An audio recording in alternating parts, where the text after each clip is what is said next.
ঘড়ি দিন তো গেল, সন্ধে হলো, পার করো আমারে। এই গানটি শোনা মাত্রই যে মুখটা ভেসে ওঠে তিনি হলেন চুনিবালা দেবী। পথের পাঁচালী সেই বিখ্যাত চরিত্র ইন্দির ঠাকুরন।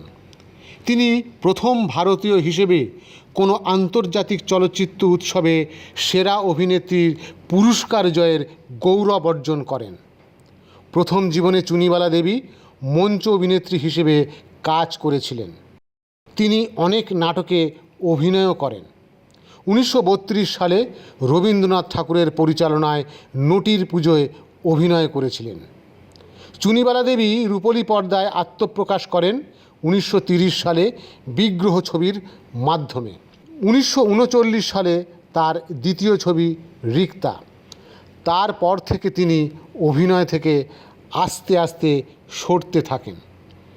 14 বছর পর সত্যজিৎ রায়ের হাত ধরে পথের পাঁচালী ছবির মাধ্যমে অবসর জীবন থেকে কর্মজীবনে ফেরেন একটি গুরুত্বপূর্ণ চরিত্রের অভিনয়ের মাধ্যমে।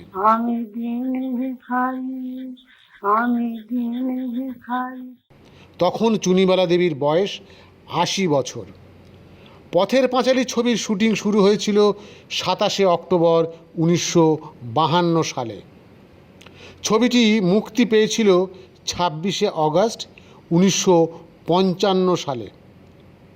ছবিটি মুক্তি পাওয়ার আগে চুনিবালা দেবী মারা যান। মারা যাওয়ার আগে সত্যজিৎ রায় চুনিবালা দেবীর বাড়িতে প্রজেক্টরের মাধ্যমে ছবিটি ওনাকে দেখিয়েছিলেন।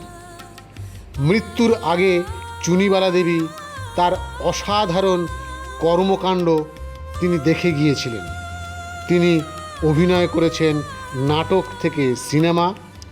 তিনি কাজ করেছেন রবীন্দ্রনাথ ঠাকুর থেকে সত্যজিৎ রায়।